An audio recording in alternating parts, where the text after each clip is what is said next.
Hello दोस्तों, स्वागत है आपका इस चैनल पे जहाँ पे हम आपके लिए मिस्टीरियस और हॉरर कहानियों का एक गुलदस्ता लेके आते हैं। और आज की कहानी भी इसी कड़ी में एक अगला अध्याय है। चलिए आगे बढ़ते हैं कहानी पर, लेकिन उससे पहले अगर आपने चैनल को सब्सक्राइब नहीं किया है तो सब्सक्राइब कर लीजिए, वीडियो को लाइक और शेयर करना ना भूलें। तो आज की कहानी है रवि नाम के एक युवक की, जो दिल्ली के एक रियल एस्टेट कंपनी में काम करता है। रवि दिल्ली में अकेला रहता है, उसके माँ बाप लखनऊ में रहते हैं। लेकिन एमबीए करने के बाद रवि की नौकरी दिल्ली में लग गई और वो दिल्ली में किराए का घर लेकर अकेला रहने लगा। रवि जहाँ पर काम करता है वहाँ उसके काफ़ी दोस्त हैं। लीना भी उन्हीं दोस्तों में से एक है जिसके साथ रवि ज़्यादातर समय बिताता है। रवि को घूमने का बहुत शौक है, इसलिए जब भी उसको छुट्टी मिलती है वह अलग अलग जगहों पर, अलग अलग शहरों पर जाता रहता है। इसी तरह एक बार रवि ने लॉन्ग वीकेंड होने के कारण फिर से घूमने का प्लान बनाया। तभी लीना ने उसको बोला कि तुम मेरे घर आ सकते हो। मेरा घर हिमाचल में है और वहां से प्रकृति के बहुत खूबसूरत नज़ारों को तुम अपने कैमरे में भी कैद कर सकते हो। बहुत ही अद्भुत नज़ारे दिखते हैं जहाँ पे मैं रहती हूँ। ये तुम्हारे लिए एक नया एक्सपीरियंस होगा और इसी बहाने तुम मेरे घर वालों से मिल भी लोगे। वैसे तो हर बार रवि लीना को कोई ना कोई बहाना बनाकर मना कर देता है, लेकिन इस बार रवि ने सोचा चलो देख कर आते हैं उस जगह को जहाँ की हर बार ये इतनी तारीफ किया करती है। लेकिन रवि ने लीना को सरप्राइज देने के लिए उसको ये नहीं बताया कि वो लॉन्ग वीकेंड में हिमाचल ही आएगा, बल्कि उसने लीना के ऑफर को फिर से एक बार ठुकरा दिया। ये रवि का पहला हिमाचल ट्रिप था। उसको बस इतना पता था कि उसकी दोस्त कुल्लू के पास कहीं रहती है, लेकिन उसको एग्जैक्ट एड्रेस की कोई जानकारी नहीं थी। छुट्टियां शुरू होते ही शाम के समय रवि अपनी कार लेकर कुल्लू की तरफ निकल पड़ता है। एक लंबी ड्राइव के बाद रवि हिमाचल के कुल्लू पहुंच जाता है। वहां पहुंचकर रवि अपने दोस्त को फोन लगाता है। लीना उसे कहती है उसे कुल्लू से और आगे 30 किलोमीटर जाना पड़ेगा। रवि अपनी कार से 30 किलोमीटर और जाता है। उसे एहसास होता है कि ये पूरा रास्ता काफी सुनसान है। रवि सोचता है अगर उसकी कार को कुछ हो गया तो वह यहाँ फंस जाएगा। यह जगह बहुत ही खतरनाक और डरावनी हो सकती है और यहाँ मोबाइल भी सिग्नल नहीं पकड़ पा रहा है। इसी तरह के ना जाने कितने ख्यालों को दिमाग में रखते हुए आखिरकार रवि लीना के घर पहुंच जाता है। उसका घर देखकर वह बहुत हैरान हो जाता है, क्योंकि एक बहुत बड़ा और पुराना महल जैसा घर था। लीना अपने माता पिता के साथ यहाँ रहती थी और उसकी एक छोटी बहन भी थी जो सिर्फ 10 साल की थी। रवि अपने दोस्त से पूछता है इतनी दूर और सुनसान जगह में इतना बड़ा घर क्यों लिया? लीना जवाब देती है यह मेरा पुश्तैनी घर है। हम राजवाड़े खानदान से हैं और यह घर मेरे पुरखों ने बनवाया था। वो इस छोटी सी रियासत में राज किया करते थे। इसी तरह पूरे दिन लीना रवि को उसके घर की पुरानी कहानियां सुनाती रहती है। शाम को लीना रवि को बताती है कि वो बिना बताए अचानक ही आ गया, लेकिन उसको आज शाम को अपने माता पिता के साथ शहर तक जाना था। उसने बताया कि उसको कुछ इम्पोर्टेंट काम है। रवि ने बोला वो भी उसके साथ चल सकता है। तो लीना ने बोला कि तुम इतनी दूर से ड्राइव करके आए हो, थके हुए होगे, आराम करो, हम 2-3 घंटे में वापस आ जाएंगे। लौटने में 11-12 बज सकते हैं और तब तक तुम घर पर रहो और मेरी बहन के साथ टीवी देखो, तुमको थोड़ा आराम भी मिल जाएगा। और वो रवि से कहती है कि वो उसकी छोटी बहन का ख्याल रखे जब तक वो वापस नहीं आ रहे हैं। रवि सोचता है मैं टीवी पर कोई फिल्म देखकर रात गुजार लेता हूँ। फिर लीना और उसके माता पिता चले जाते हैं और रवि लीना की बहन के साथ फिल्म देखने लगता है। थोड़ी देर में लीना की बहन सो जाती है। रवि भी फिर टीवी बंद करके बाहर के हॉल में चला जाता है। हॉल में काफी अंधेरा था। वहां की लाइट में शायद पावर कम था या बल्ब पुराने होने के कारण लाइट काफी डिम थी। रवि उसी अंधेरे कमरे में सोफे पर बैठकर अपने मोबाइल को चेक करने लगता है। थोड़ी देर के बाद अचानक उसकी नजर हॉल में रखी एक अजीब आदमकद की मूर्ति पर जाती है, जो एक गरीब लेकिन डरावनी सी दिखने वाली महिला की थी। यह मूर्ति उसको बहुत खतरनाक लगती है। रवि को ऐसा लगता है जैसे उस महिला की आंखें उसको देख रही हैं। रवि को बार बार यह महसूस हो रहा था कि मूर्ति में कुछ अजीब सी हरकत हो रही है। हल्का सा डर उसके मन में घर कर जाता है। वह सोचता है ये सब क्या उसका भ्रम है, लेकिन जैसे ही उसने अपने मोबाइल में चल रही रील्स की आवाज को थोड़ा धीरे किया, उसको घर में एक अजीब सी गहरी आवाज सुनाई देती है, जैसे किसी के कदमों का शोर हो रहा हो। रवि को डर लगने लगता है। वो अपने दोस्त को फोन करता है और कहता है, ये जो मूर्ति है तुम्हारे घर में, क्या मैं उसको यहाँ से हटा सकता हूँ? लेकिन लीना का जवाब सुनकर रवि के होश उड़ जाते हैं। लीना कहती है, हमारे घर ऐसी कोई मूर्ति है ही नहीं जैसी तुम बता रहे हो। फिर अचानक फोन कट जाता है और साथ ही लाइट भी चली जाती है। लीना का जवाब सुनकर रवि डर के मारे लीना की बहन के पास भागता है और उसे जगाकर कहता है, चलो हमें यहाँ से बाहर निकलना है। लेकिन जब वो दरवाजा खोलने लगता है तो पता लगता है दरवाजा बाहर से बंद है। रवि को समझ में आ जाता है कि उसके पास कोई और रास्ता नहीं है। तभी लीना की बहन रवि को बाहर निकलने का दूसरा रास्ता दिखाती है। जब वो दूसरे रास्ते से बाहर निकलने लगता है तो अचानक उसे पीछे से एक बहुत तेज महिला की हंसी सुनाई देती है। रवि घूमकर देखता है तो उसने पाया कि वही डरावनी मूर्ति वाली महिला अब हॉल के बीच में खड़ी है। उसकी आंखें खून से लाल थीं और उसका चेहरा पूरी तरह से बिगड़ा हुआ था। थोड़ी रोशनी में उसका चेहरा बिल्कुल साफ दिखाई पड़ रहा था। उसके वस्त्र ऐसे थे जैसे कि एक मजदूर महिला के होते हैं। उसकी हथेली देखकर लग रहा था जैसे उसकी हथेली काम करते करते घिस चुकी हो। महिला की हंसी धीरे धीरे तेज होती जा रही थी। रवि को ऐसा लगने लगा कि जैसे उसकी पूरी आत्मा कांप उठी हो। वो डर के मारे पीछे भागता है, लेकिन महिला की आवाज उसकी कानों में गूंजती रहती है।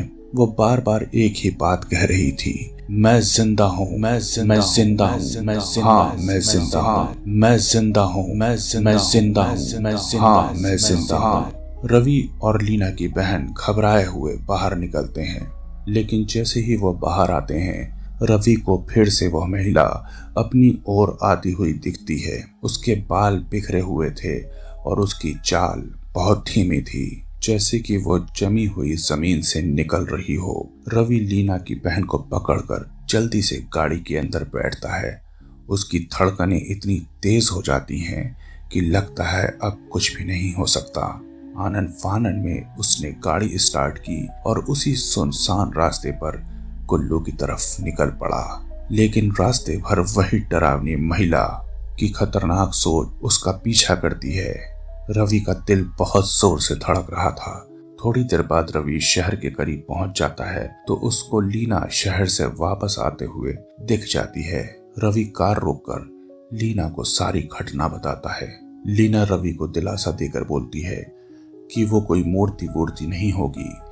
पास में ही एक सरकारी कंस्ट्रक्शन का काम बहुत दिनों से चल रहा था, लेकिन नई सरकार आने के बाद कुछ महीनों से वो काम रुक गया है। तो वहां के मजदूर काम न होने के कारण आसपास के इलाकों में चोरी करने लग गए हैं। तुमको नया आदमी समझकर उसने तुमको डराकर भागने पर मजबूर किया होगा, जिससे वो चोरी में बड़ा हाथ मार सके। हमें वापस जाकर उनको देखना होगा। लीना ने अपनी बातों से समझाकर रवि को वापस घर की ओर चलने पर राजी कर लिया। थोड़ी देर में वापस वो लोग उसी घर में थे। घर जाकर लीना ने बताया कि पीछे का दरवाजा खुला है। हमारा शक सही था, कोई घर में चोरी करने के इरादे से घुसा था। तुमको डराकर भगाने के बाद वो आराम से चोरी के इरादे से अपना काम कर रहे होंगे, लेकिन हमारे ठीक समय पर वापस आने के कारण उनको भागना पड़ा। रवि को भी इस बात से तसल्ली मिली और फिर वो डिनर करके आराम से कमरे में सो गया। रात के करीब 3 बजे जब वो पानी पीने के लिए उठा तो उसको फिर से कुछ खटपट की आवाज सुनाई दी। रात होने के कारण उसने लीना या उसके घर वालों को परेशान करना ठीक नहीं समझा और वो धीरे धीरे उस हॉल में पहुंचा जहां से वो आवाज आ रही थी। वो आवाज ठीक उसी जगह से आ रही थी जहां उसने वो मूर्ति देखी थी।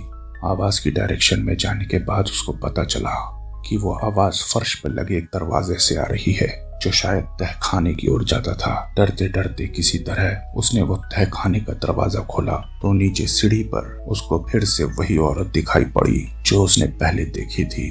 वो औरत रवि की तरफ खूनी नजरों से देख रही थी। रवि की डर के मारे आवाज जाम हो गई। फिर एक भरी हुई आवाज में उस औरत ने रवि से बोला, मैं जिंदा हूँ, मैं जिंदा हूँ। रवि की आंखें फटी की फटी रह गईं कि कोई जिंदा औरत कैसे तहखाने के नीचे हो सकती है।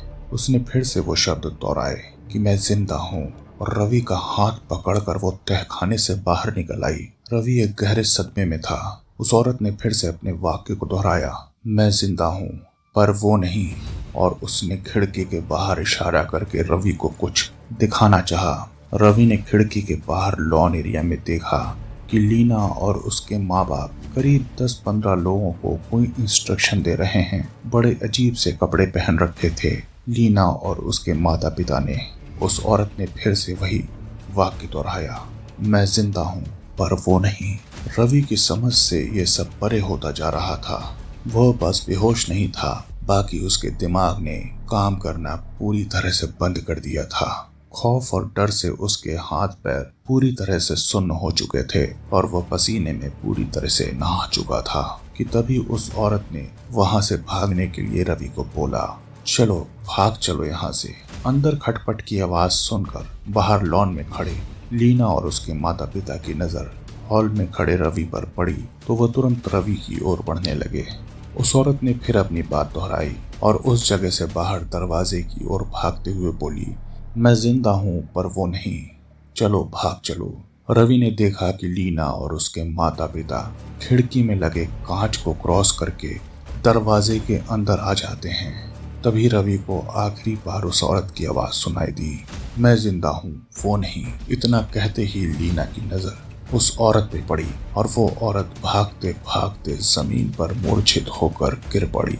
लीना ने एक भयानक मुस्कान के साथ रवि की तरफ देखा। रवि ने लीना से बोला, ये सब क्या है? मैं यहाँ से जा रहा हूँ, तुम कांच को पार करके खिड़की से अंदर कैसे? तभी लीना ने रवि की बात को काट कर बोला, तुम इतनी आसानी से कैसे जा सकते हो? इतनी मशक्कत और मुश्किल से तो तुमको दिल्ली से यहाँ लाई हूँ। इतनी आसानी से तुम्हें छोड़ दूंगी? अब तुम यहीं रहोगे हमेशा के लिए। अब से तुम्हारा बाहर की दुनिया से सारा रिश्ता खत्म। अब तुम इन सब की तरह यहीं रहने वाले हो। इतना बोलकर उसने खिड़की के बाहर खड़े लोगों की तरफ इशारा किया। रवि समझ चुका था कि वो किसी गहरी मुसीबत में फंस चुका है। तभी उसको अपने पापा की बात याद आई, जो एक महापुजारी थे और रवि को हमेशा से ही महामृत्युंजय जाप का अभ्यास कराया करते थे। रवि ने तुरंत महामृत्युंजय जाप करना शुरू कर दिया। 3-4 बार मंत्र को बोलने के बाद ही लीना और उसके माँ बाप का भयानक हंसता हुआ चेहरा थोड़ा परेशान दिखाई देने लगा। बंद करो, बंद करो। वो रवि के ऊपर चिल्लाने लगी, लेकिन मंत्र की शक्ति के कारण उसके पास नहीं आ पा रही थी। मंत्र का जाप करते करते रवि कार की तरफ भागा और कार में बैठते ही तुरंत उसको शहर की तरफ भगा दिया। लीना और उसके माँ बाप ने थोड़ी देर तक बहुत तेज दौड़कर उस कार का पीछा किया, लेकिन थोड़ी देर बाद वो कहीं पीछे छूट गए। रवि ने मंत्र का जाप चालू रखा और सीधा शहर के पुलिस स्टेशन पहुंचा। रवि ने पुलिस स्टेशन जाकर सब कुछ वहां पर बता दिया। पुलिस रवि के बताए हुए उस किले में जाती है, लेकिन उनको वहां कोई नहीं मिलता है। फिर पुलिस किले के पास पड़ी एक पुराने खदान में जाती है, जहां कई लोग अधमरी हालत में काम कर रहे थे। उनको पुलिस खदान से बाहर लाती है और वो बताते हैं कि एक काले जादू से जोड़ा हुआ मृत परिवार इस किले में छुपा हुआ है। एक दिन उन लोगों को मारकर गांव वाले ने उस जगह को वीरान कर दिया था। अब ये किला और आसपास का इलाका उस पिशाच परिवार के कब्जे में था। जब पुलिस ने यह सच्चाई सबको बताई तो रवि की समझ में आ गया कि जो महिला उसे दिखी थी वो पिशाचनी थी और उसका पूरा परिवार कहीं दबा पड़ा था। वह सब अपने मृत पूर्वजों की ताकत हासिल करने के लिए कोशिश कर रहे थे। चूंकि वो शरीर के साथ नहीं थे, इसलिए वो देश के अलग अलग भागों से लोगों को कैद करके यहाँ पे लाते थे और उनसे काम कराते थे, जिससे उनका मृत शरीर वो पा सके। रवि ये समझ चुका था कि वो भागते भागते इस जगह से निकल चुका है लेकिन क्या कभी इस रहस्य से पूरी तरह वह बाहर आ पाएगा? इस प्रश्न के साथ इस कहानी को यहीं समाप्त करते हैं। इस चैनल को सब्सक्राइब करना और लाइक करना ना भूलें। धन्यवाद।